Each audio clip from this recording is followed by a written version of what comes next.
উঠে বসে। ওই পায়ের এই যে প্রবলেমটা হচ্ছিলো, পায়ের ওই কেমন আছে ওই জায়গাটা? আগের থেকে হালকা আছে? আর হাতে ঘাড়ের যে জায়গাটা ব্যথা করছিল একদম কমে গেছে? ঠিক আছে, মানে কষ্ট যেটা হচ্ছে সেটা থেকে ইয়ে হয়েছে, তাই তো? ঠিক আছে। কোমরের দিকে যে ব্যথাটা হচ্ছিল? হুম।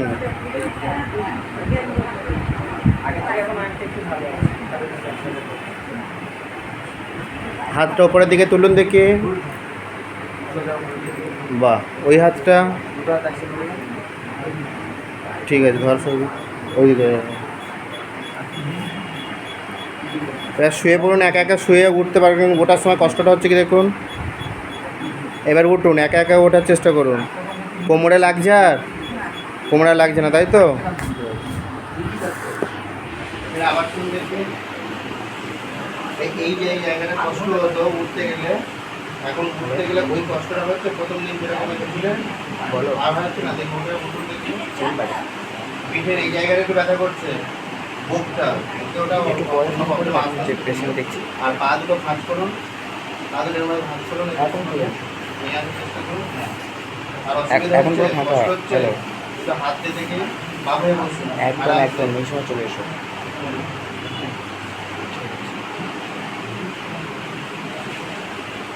আর এইরকম বসলে কষ্ট হচ্ছে না তো? বা দুটো হাত উপরে থেকে তুলুন দেখে, দুটো হাত। মানে যে কষ্টগুলো হচ্ছে না সেগুলো অনেকটা কমেছে, তাই তো?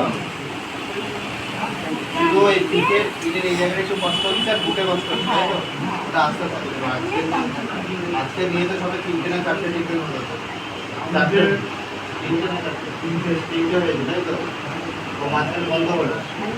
হ্যাঁ হ্যাঁ, তাই তো অনেক বেটার আছে। কোথায় যাচ্ছে? হ্যাঁ, বাড়াচ্ছি। এটা একটু বাড়িয়ে দাও তো, কোমরেরটা একটু বাড়িয়ে দেবে। হাত শুয়ে পা আগে ভাঁজ করুন দেখি। না, শুয়ে পা আগে ভাঁজ করুন, এখন ভাঁজ করুন। আর কষ্ট হচ্ছে? হাঁটতে কষ্ট হচ্ছে?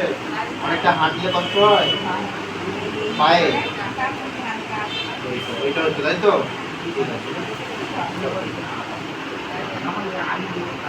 ঠিক আছে, কমে যাবেন সব।